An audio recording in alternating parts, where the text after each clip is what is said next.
Hello दोस्तों, आप सभी का हमारे YouTube channel Rahul Shukla smart classes में हार्दिक स्वागत एवं अभिनंदन है। आज हम कार्बनिक यौगिकों का आईयूपीएसी नामकरण, जो हमारा टॉपिक, इससे काफी दिनों से वीडियो नहीं आया है, इसका लेक्चर नंबर 2 पढ़ेंगे। चलिए क्लास को शुरू करते हैं। देखिए, पिछले बार हमने आपको आईयूपीएसी का फुल फॉर्म बता दिया था। आईयूपीएसी का फुल फॉर्म क्या होता है? International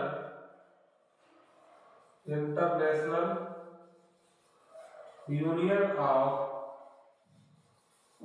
pure and applied chemistry. हमने इसका फुल फॉर्म बताया था आईयूपीएसी का आपको, international union of pure and applied chemistry. कार्बनिक यौगिकों के आईयूपीएसी नामकरण के लिए हमने आपको एक फार्मूला बताया था, जिसमें हमने बताया था कि हम सबसे पहले ढूंढते हैं वर्ड रूट। लेक्चर नंबर 2 है, लेक्चर नंबर 1 जो है कुछ दिन पहले आ चुका है। वर्ड रूट, उसके बाद प्राइमरी सफिक्स ढूंढते हैं या लिखते हैं। तो उसके बाद हम सेकेंडरी सफिक्स लिखते हैं, और सबसे आखिरी में जो हम ढूंढते हैं वो प्रीफिक्स, और जिसे लिखते हैं सबसे आगे है।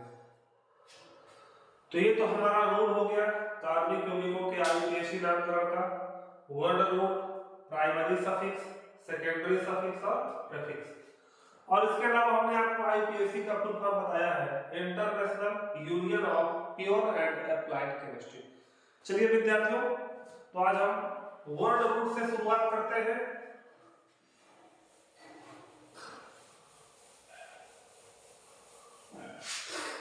वर्ड रूट या शब्द मूल क्या होता है? वर्ड रूट यानी कि शब्द मूल।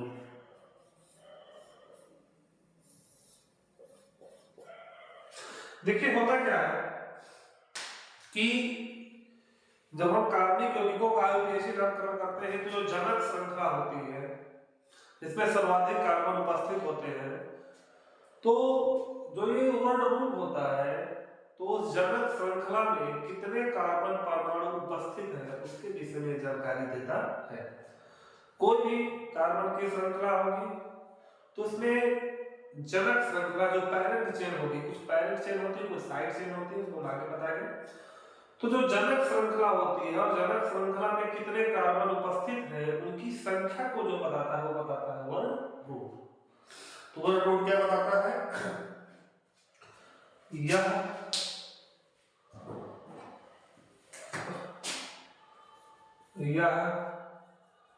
जनक श्रृंखला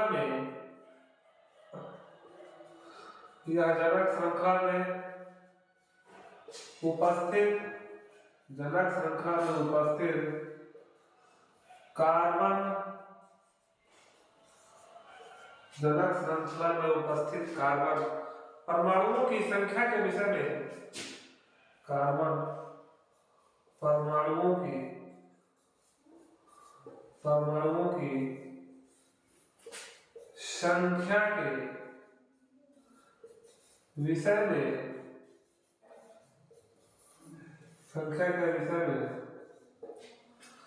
जानकारी देता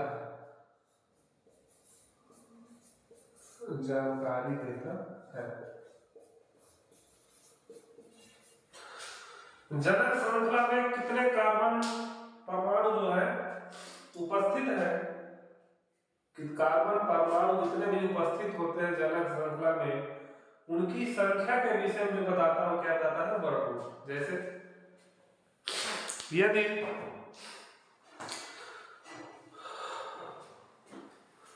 यदि कार्बन की श्रृंखला में एक कार्बन होगा, कितना कार्बन होगा? एक। तो जो एक कार्बन श्रृंखला वाले जो यौगिक है उन्हें बोलेंगे मेथ। जैसे एक कार्बन यदि है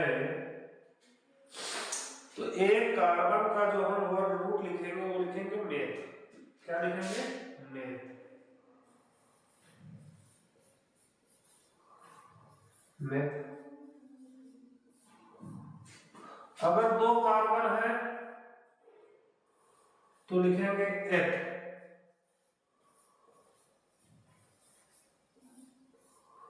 यदि कार्बन की श्रृंखला तीन है, तीन कार्बन की श्रृंखला वाला यौगिक है तो क्या हो जाएगा? प्रॉप। यदि चार कार्बन होंगे तो होगा ब्यूट।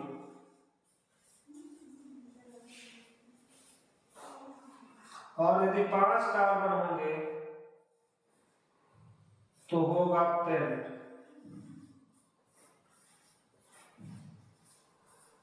इसी प्रकार 6 कार्बन से हेक्स,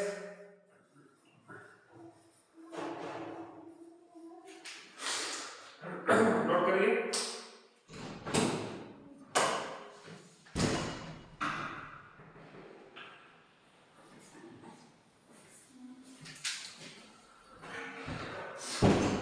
तो देखिए 6 कार्बन से हमारा हेक्स होता है। इसके आगे देखते हैं हम। यदि 7 कार्बन होगा तो हेप्ट। 7 कार्बन में हेप्ट। 8 कार्बन में ऑक्ट।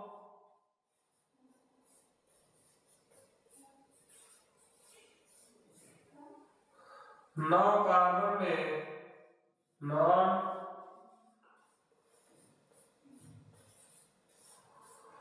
10 कार्बन से डेक। 11 कार्बन से अनडेक।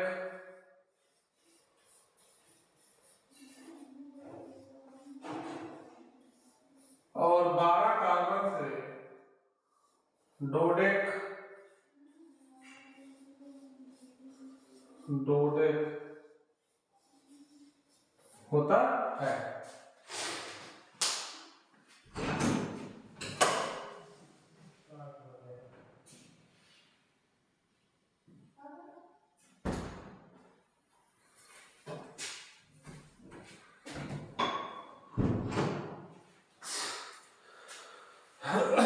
देखिए दोस्तों, यदि जनक श्रृंखला में एक कार्बन होगा तो उसका वर्ड रूट होगा मेथ। और यदि जनक श्रृंखला में 2 कार्बन होगा तो उसका वर्ड रूट होगा एथ। इसी प्रकार यदि जनक श्रृंखला में 3 कार्बन है तो उसका वर्ड रूट होगा प्रॉप। 4 कार्बन रहेंगे तो क्या हो जाएगा? ब्यूट। 5 कार्बन से क्या होगा? पेंट। 6 कार्बन से होगा हेक्स। 7 कार्बन से होगा हेप्ट। 8 कार्बन से होगा ऑक्ट। 9 कार्बन से होगा नॉन। 10 कार्बन से होगा डेक। 11 कार्बन से होगा अनडेक। 12 कार्बन से होगा डोडेक। नोट कर लीजिए।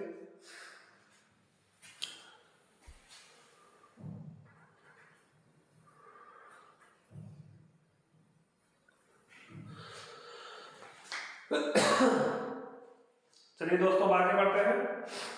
देखिए जैसे कि हमारा सूत्र था वर्ड रूट, और वर्ड रूट के बाद क्या था? Primary suffix. तो हम प्राइमरी सफिक्स यानी कि प्राथमिक अनुलग्न के विषय में पढ़ेंगे।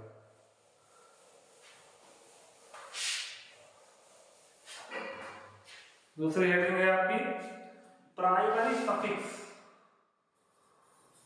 प्राइमरी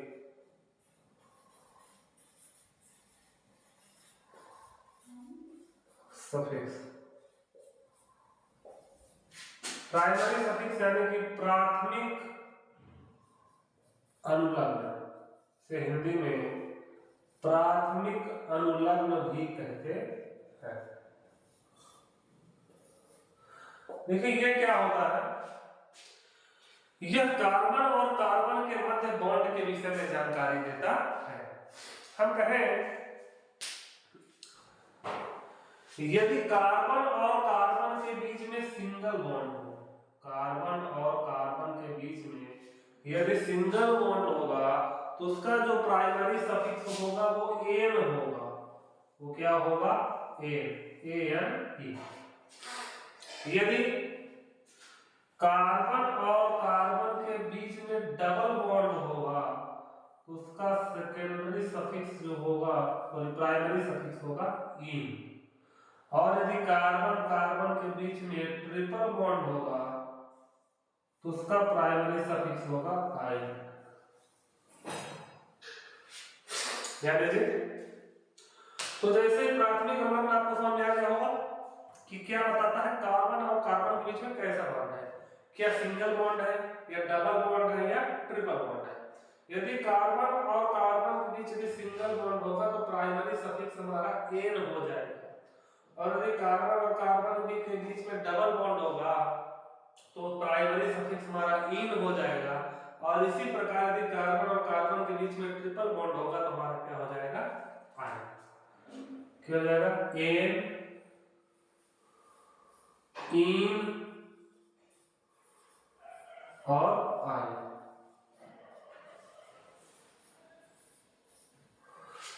एन इन और आई। तो इसकी परिभाषा लिख सकते हैं, क्या बताता है, यह कार्बन कार्बन के मध्य उपस्थित बॉन्ड के विषय में जानकारी देता है। यह कार्बन कार्बन के मध्य, यानी कि दो कार्बन के मध्य कैसा बंध है उसके विषय में जानकारी देता है। कौन? Primary suffix. यह कार्बन कार्बन के मध्य उपस्थित बंध के विषय में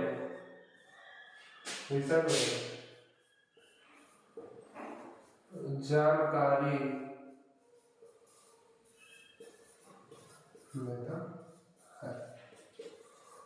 नोट करिए क्या बताता है प्राथमिक अनुलग्न, कार्बन और कार्बन के बीच में कैसा बॉन्ड है उस बॉन्ड के विषय में हमें जानकारी मिलती है किसके द्वारा? प्राथमिक अनुलग्न यानी कि प्राइमरी सफिक्स के द्वारा। कार्बन कार्बन के बीच में सिंगल बॉन्ड पाया जाएगा तो क्या होगा? Primary suffix ane. Carbon carbon के बीच डबल बॉन्ड पाया जाएगा तो प्राइमरी सफिक्स हमारा क्या होगा? इन। और यदि कार्बन और कार्बन के बीच ट्रिपल बॉन्ड पाया जाएगा तो हमारा जो प्राइमरी सफिक्स होगा वो होगा आयन। नोट कर लीजिए दोस्तों।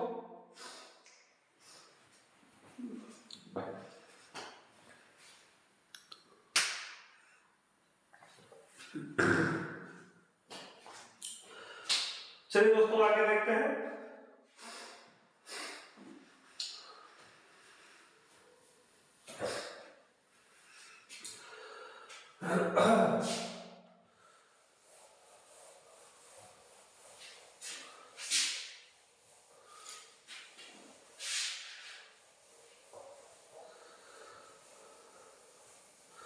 देखिए दोस्तों, केमिस्ट्री पढ़ने या हम यूं कहें ऑर्गेनिक केमिस्ट्री, ऑर्गेनिक केमिस्ट्री में जो आईयूपीएसी नामकरण है या ऑर्गेनिक केमिस्ट्री में किसी भी कंपाउंड का नामकरण यदि आप करते हैं तो उसको करने के लिए दोस्तों थोड़ी सी कुछ बातें हैं जो आपको जानना अत्यंत आवश्यक है।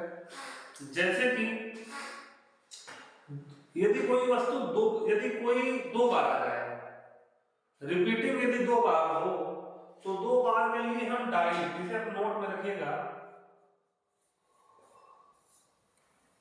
यदि दो बार के लिए हम लिखते हैं डाई, कोई दो बार हो तो उसे लिखते हैं हम डाई, और तीन बार हो तो तीन बार लिखते हैं ट्राई। दो बार को डाई, तीन बार को ट्राई, चार बार को टेट्रा, यदि कोई 4 टाइम रिपीट हो रहा है तो क्या हो जाएगा, उसे क्या बोलेंगे, टेट्रा। और यदि कोई 5 बार आ जाए तो उसे क्या बोलेंगे, पेंटा। इसको समझना हमारे लिए अत्यंत आवश्यक है। यदि 2 बार है तो डाई, 3 बार कोई आया है तो उसके लिए ट्राई यूज करेंगे, 4 बार कोई आया है तो उसके लिए टेट्रा यूज करेंगे, और वही यदि 5 बार आ गए तो उसके लिए पेंटा यूज करेंगे। अब देखिए यहां से हमारा जो नोट नंबर 2 निकल के आ रहा है, नोट नंबर 1 है। दूसरा देखिए, अब यदि हम यहां पे कहें कि यदि मान लीजिए किसी यौगिक का हम आईयूपीएसी नामकरण कर रहे हैं और यदि डबल बॉन्ड 2 बार आ गया, यदि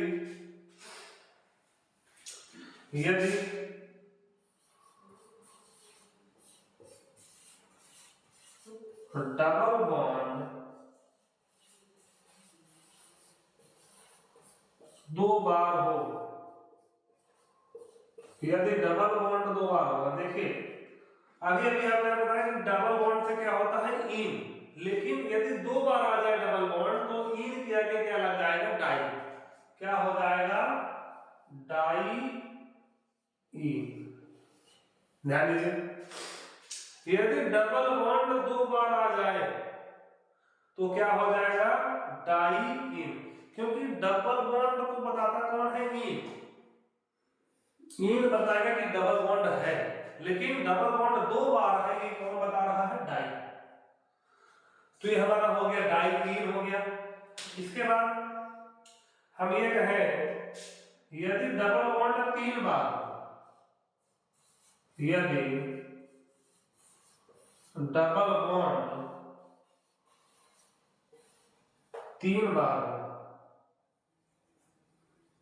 कितनी बार हो,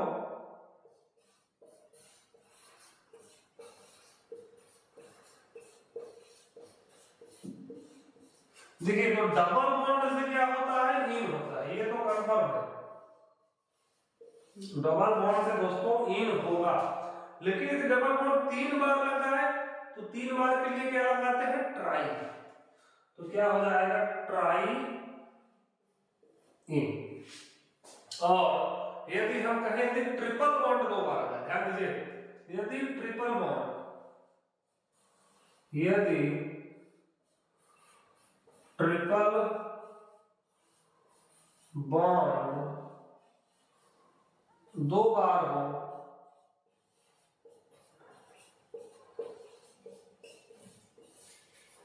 तो देखिए दोस्तों, ट्रिपल बॉन्ड से हमारा होता है आइन, लेकिन यदि ट्रिपल बॉन्ड 2 बार दिया है तो 2 बार के लिए हम क्या लगाते हैं, डाई। तो ट्रिपल बॉन्ड यदि 2 बार हो जाएगा तो हम लिखेंगे डाई आइन। इसी प्रकार यदि ट्रिपल बॉन्ड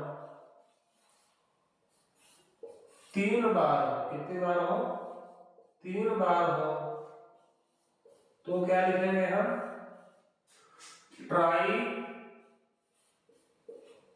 आइन। देखिए आइन बता रहा है कि ट्रिपल बॉन्ड है और ट्राई बता रहा है कि ट्रिपल बॉन्ड कितनी बार आया है, 3 बार आया हुआ है। तो देखिए बता रहे हैं आपको, यदि कोई 2 बार होगा तो उसे क्या लिखते हैं, डाई लिखते हैं, 3 बार आएगा तो ट्राई, 4 बार आएगा तो टेट्रा, और 5 बार आएगा कोई तो उसे क्या लिखेंगे, पेंटा लिखते हैं। और अब हम कहते हैं कि यदि डबल बॉन्ड मान लीजिए 2 बार हो तो डबल बॉन्ड को तो इन लिखते हैं, लेकिन डबल बॉन्ड 2 बार है तो हम क्या लिखेंगे, डाई इन। और यदि डबल बॉन्ड मान लीजिए 3 बार आ गया, यदि डबल बॉन्ड 3 बार है तो डबल बॉन्ड को प्रेजेंट करता है इन, लेकिन 3 बार है तो हम क्या लिखेंगे, ट्राई। इसी प्रकार यदि ट्रिपल बॉन्ड 2 बार हुआ तो हम क्या लिखेंगे, ट्रिपल बॉन्ड को लिखते हैं आइन से, लेकिन 2 बार है तो डाई लगाना पड़ेगा हमें। इसी प्रकार यदि ट्रिपल बॉन्ड 3 बार हो तो 3 बार के लिए हम ट्राई लगाते हैं और ट्रिपल बॉन्ड के लिए क्या लगाते हैं, आइन लगाते हैं। तो ये था दोस्तों प्राइमरी सफिक्स से संबंधित कुछ डाटा। अब इसके आगे हम आईयूपीएसी अपना शुरू करते हैं कुछ छोटे छोटे कंपाउंड की। देखिए हमने आपको जो आईयूपीएसी का फार्मूला बताया उसमें हमने आपको बताया है word root, primary suffix, secondary suffix और प्रीफिक्स। हमने ये फार्मूला आपको बताया है किसका, आईयूपीएसी का।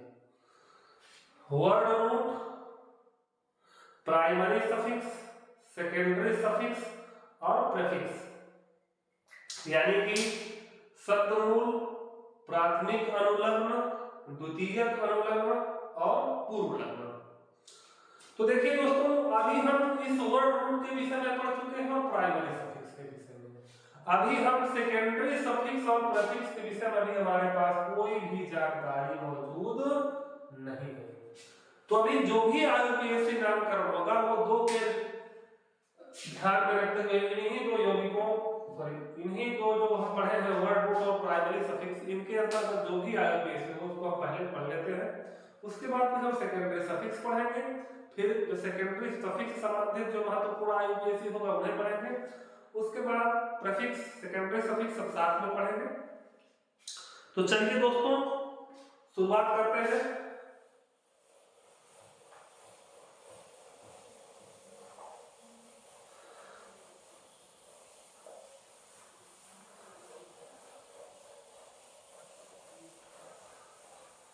चलिए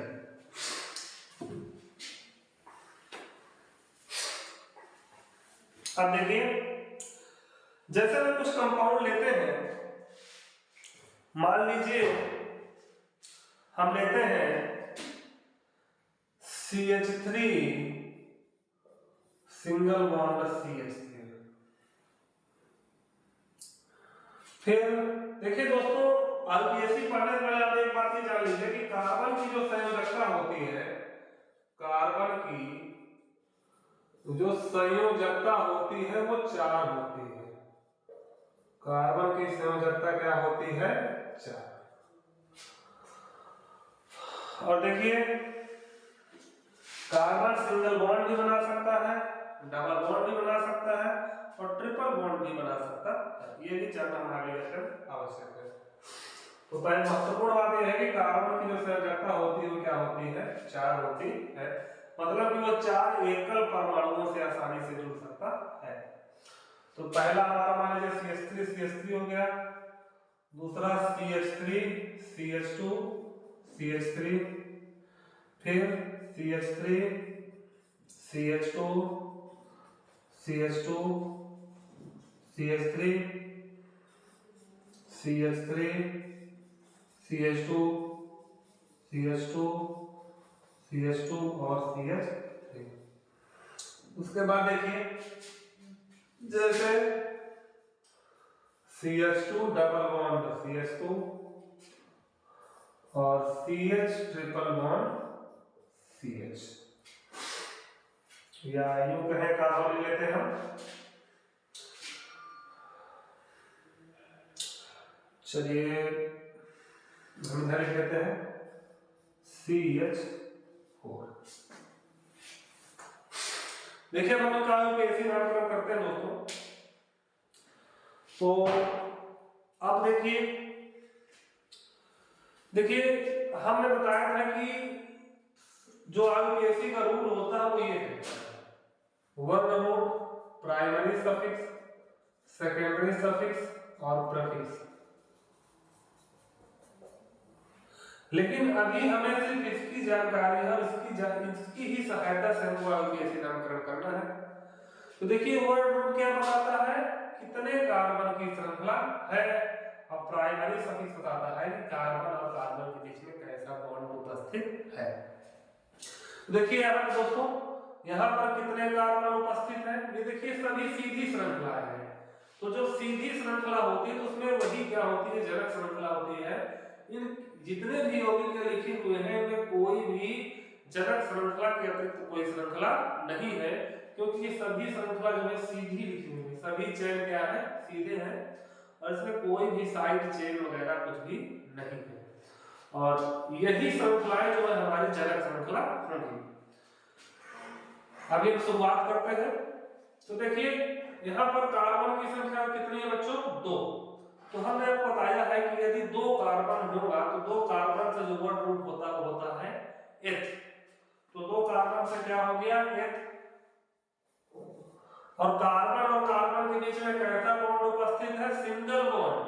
तो सिंगल बॉन्ड उपस्थित है तो 2 क्या हो जाएगा? ANE। 2 कार्बन से हो गया एथ और सिंगल बॉन्ड की वजह से क्या हो गया? A। अब हम यहां देखें तो देखिए कितने कार्बन उपस्थित है? 2। तो अभी आपने जाना कि 2 कार्बन से जो आपका वर्ड रूट होता है वो क्या होता है? एथ। वर्ड रूट आपका हो गया। अब वर्ड रूट के बाद बारी किसकी आती है? प्राइमरी सफिक्स की। तो कार्बन और कार्बन के बीच कैसा बॉन्ड है? डबल बॉन्ड है। तो डबल बॉन्ड को किससे लिखते हैं? इन से। इसका नाम हो जाएगा एथीन। फिर हम इसे देखते हैं CH ट्रिपल बॉन्ड CH। अब देखिए CH ट्रिपल बॉन्ड CH माने कि 2 कार्बन यहाँ पे दिया हुआ है, एक कार्बन ये और एक कार्बन ये। तो 2 कार्बन से क्या होगा? एथ। और ट्रिपल बॉन्ड से क्या होगा दोस्तों? आई। इसका IUPAC नामकरण हो जाएगा एथाइन। अब इसकी बात करते हैं तो इसमें कितना कार्बन दिया हुआ है? एक कार्बन से क्या होता है? मेथ होता है। और सिंगल बॉन्ड देखिए यहाँ पर एक ही कार्बन है और एक ही कार्बन की जो 4 संयोजकताएं होती हैं वो क्या है? सिंगल बॉन्ड द्वारा। जैसे एक कार्बन हो गया, अब इस कार्बन में कितने हाइड्रोजन जुड़े हुए हैं? 4 हाइड्रोजन जो है सिंगल बॉन्ड से जुड़े हुए हैं। ये इस मेथेन का स्ट्रक्चर आप भी समझ लीजिए। इस कार्बन से 4 हाइड्रोजन आपस में जुड़े हुए होते हैं। तो एक कार्बन से होता है मेथ, लेकिन जब सिर्फ एक ही कार्बन है तो हम यहां पर क्या लेंगे? एन लेंगे। क्या लेंगे? एन। क्योंकि यहां पर कहीं नहीं लिखा रहा कि कार्बन और कार्बन के बीच में डबल बॉन्ड या ट्रिपल बॉन्ड उपस्थित है। तो ये एल्केन श्रेणी का पहला सदस्य भी है। जो ये मेथेन है ये एल्केन श्रेणी का पहला सदस्य है। अब एल्केन श्रेणी क्या होती है? जब हम हाइड्रोकार्बन पढ़ेंगे तो हम आपको बताएंगे एल्केन श्रेणी के बारे में। तो एक कार्बन से हो गया मेथ और जाहिर सी बात है डबल बॉन्ड और ट्रिपल बॉन्ड नहीं उपस्थित है तो यहाँ पे कैसा बॉन्ड है? सिंगल बॉन्ड होगा। क्योंकि जो सेकेंडरी सफिक्स है वो सॉरी जो प्राइमरी सफिक्स है वो बताता है कार्बन और कार्बन के बीच में कैसा बॉन्ड उपस्थित है। कोई बॉन्ड नहीं दिख रहा, मतलब यहाँ पे कैसा बॉन्ड है? Single bond. अब देखिए इधर कितने कार्बन है? 3। 1 2 3। तो 3 कार्बन से हो गया दोस्तों प्रॉप। 3 कार्बन से हो गया प्रॉप होता है वर्ड रूट। और देखिए कार्बन और कार्बन के बीच सिंगल बॉन्ड ही है। अब देखिए सिंगल बॉन्ड कितनी बार दिया है इसकी गिनती हम नहीं करते, लेकिन जो डबल बॉन्ड और ट्रिपल बॉन्ड एक से अधिक बार आ जाता है तो हम उसकी गिनती करते हैं। तो देखिए 3 कार्बन से क्या हो गया? प्रॉप। और कार्बन और कार्बन के बीच में क्या पाया जा रहा है? Single bond. तो सिंगल बॉन्ड से होता है हमारा एन। अब यहां देखिए 1 2 3 4 कार्बन की श्रृंखला है। तो 4 कार्बन से जो वर्ड रूट होता है वो होता है दोस्तों ब्यूट। ब्यूट होता है। और सिंगल बॉन्ड से क्या होता है? एन। क्योंकि कार्बन और कार्बन बीच में कैसा बॉन्ड पाया जा रहा है? सिंगल बॉन्ड पाया जा रहा है। इसी प्रकार से हम नीचे देखें 1 2 3 4 5 कार्बन की चेन है। तो 5 कार्बन से होता है पेंट, जैसा कि आप पढ़ चुके हैं, और सिंगल बॉन्ड से होता है ये। तो दोस्तों ये कुछ जो शुरुआती यौगिक है या यूं कहें जो सरलतम यौगिक है, जो आसान यौगिक है, उनका हमने आज IUPAC नामकरण किया है। अब इसके अगले वीडियोज में हम थोड़ा ऐसे टफ IUPAC लाएंगे और ऐसे IUPAC लाएंगे जहां डबल बॉन्ड या ट्रिपल बॉन्ड 2 या 3 बार होगा, डबल बॉन्ड या ट्रिपल बॉन्ड दोनों समूह में उपस्थित होगा। तो या इसके आगे हम और पढ़ेंगे। अभी क्रियात्मक समूह हमें पढ़ना है, यानी कि हमें जो सेकेंडरी सफिक्स पढ़ना है। सेकेंडरी सफिक्स के अंतर्गत क्या पढ़ते हैं? क्रियात्मक समूह भी पढ़ते हैं और ये जो प्रीफिक्स होता है इसे भी हम क्या करेंगे? अभी पढ़ेंगे। तो अभी आज की क्लास में हमने वर्ड रूट पढ़ा और हमने क्या पढ़ा? प्राइमरी सफिक्स पढ़ा। और इनसे संबंधित जो भी आईयूपीएससी था उस आईयूपीएससी को हमने समझा।